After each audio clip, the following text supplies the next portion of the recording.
دل پہ کلمے کی ضربیں لگا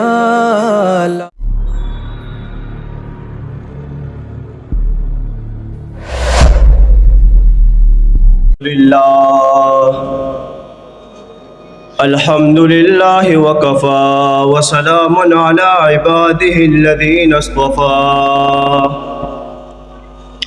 اما بعد فاعوذ باللہ من الشیطان الرجیم بسم اللہ الرحمن الرحیم یریدون لیطفئوا نور اللہ بافواہہم صدق اللہ العظیم وقال النبي صلى الله عليه وسلم الإسلام يعلو ولا يعلى عليه أو كما قال عليه الصلاة والسلام وقال الشاعر اسلام رنگ بو کے اندھیروں میں کھو گیا، اسلام رنگ بو کے اندھیروں میں کھو گیا، مومن متاع دین کے لٹھیروں میں کھو گیا، سویا ہے سومنات کے سائے میں غزنوی، حسن حیات کر کے سویروں میں کھو گیا۔ میرے واجب الاحترام، میرے اساتذہ اکرام اور طلباء اعزام، آج مجھے جس موضوع پر لب کشائی کا موقع ملا ہے وہ ہے امت مسلمہ پر کفار کی الغار اور ہماری ذمہ داریاں۔ ارباب علم و دانش، یہ ایک ابدی حقیقت ہے کہ انسان سچائی کا پرستار ہوتا ہے، جھوٹ سے نفرت کرنا اس کی فطرت ہے، منافقت کے پردے چاک کرنا اس کی فطرت ہے۔ جب کبھی بھی کہیں سے فرعون کی صدائے غرور بن کر ابھرتی ہے، اس کا ضمیر ایک غیور دل کا ترجمان بن کر ابھرتا ہے۔ اے آتش کدوں کو دہکانے والے نمرود، اے خدائی کا دعویٰ کرنے والے جھوٹے لات و منات، تم electric media, social media, print media کے اوپر بیٹھ کر اسلام اور امت مسلمہ کے خلاف زہر اگلتے ہو۔ آج میں ان کے فرعونیت کا تذکرہ کرتے ہوئے موسیٰ کا نعرہ علم بلند کرنا چاہتا ہوں۔ ارباب علم و دانش، کفار نے امت مسلمہ کے خلاف شروع ہی سے الغاریں برپا کی ہے، امت مسلمہ پر پھیلا ٹیک قولوا لا الہ الا اللہ پر کیا تاکہ امت مسلمہ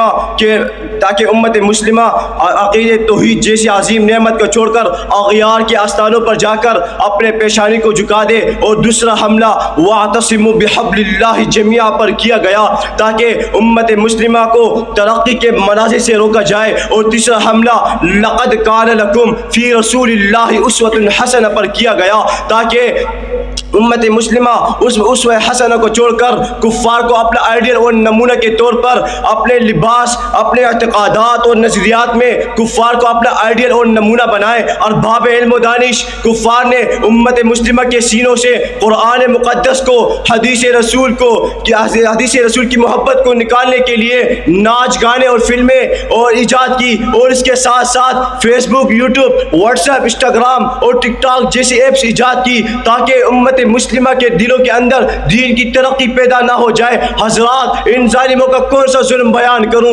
2010 کے اندر افغانستان میں امت مسلمہ کے حفاظ کی تقریب کے اندر بم دھماکہ کر کے اسلامی اور امت مسلمہ کی چھاؤنیوں کو کمزور کرنے کی ناپاک کوشش کی۔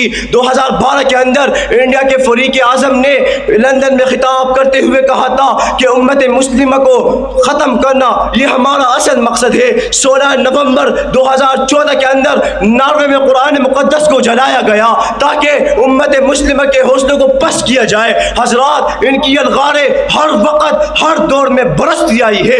کہیں برما پر مسلمانوں پر ظلم و تشدد ہوتا ہوا، کہیں کشمیر میں ہماری ماں اور بہنوں کا خون ندیوں کی صورت میں بہتا ہوا، کہیں بابری مسجد کی صدائے علماء کرام کے ہاتھوں سے قلم چھیننے کی مطالبات کیے گئے، علماء کرام کو نامعلوم وادیوں کے اندر ڈالا گیا۔ حضرات، میرے آقا محمد مصطفیٰ احمد مجتبیٰ صلی اللہ علیہ وسلم کے خاکے بنائے گئے۔ حضرت ابوبکر صدیق رضی اللہ تعالیٰ عنہ کے ایمان کے اندر شک کیا گیا.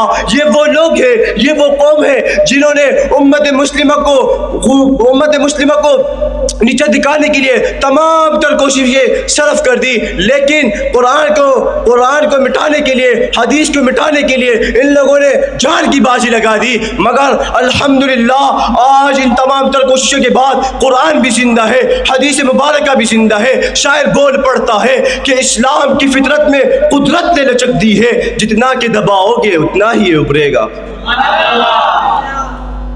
ارباب علم و دانش کفار کی الغاروں کا مقابلہ کرتے ہوئے ہم سے یہ دور حالات ان ذمہ داریوں کا مطالبہ کرتا ہے کہ سب سے پہلے غیر شرعی تعلقات کو ختم کر کے, غیر شرعی تعلقات کو کفار سے ختم کر کے, دین کی معرفت کو قائم کر کے اسلامی نظام تعلیم اپنے اسکولوں, کالجوں, یونیورسٹیوں میں قائم کرنا ہوگا.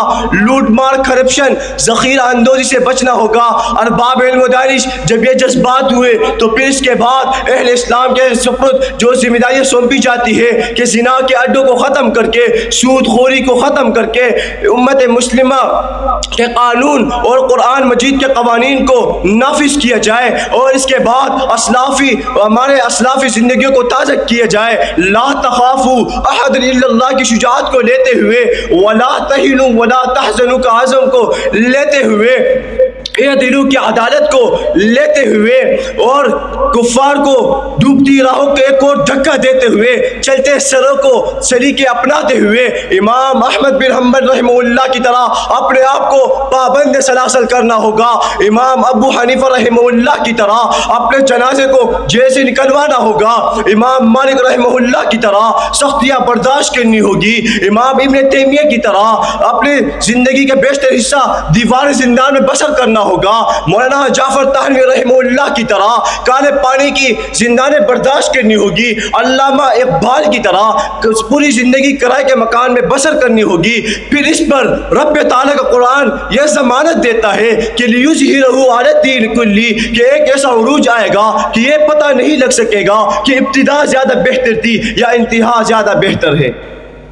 بس میں اپنی تقریر کو شعر پر ختم کرنا چاہتا ہوں.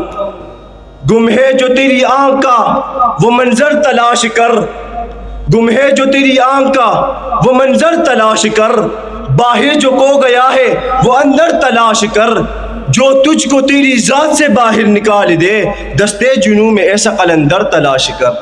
وآخر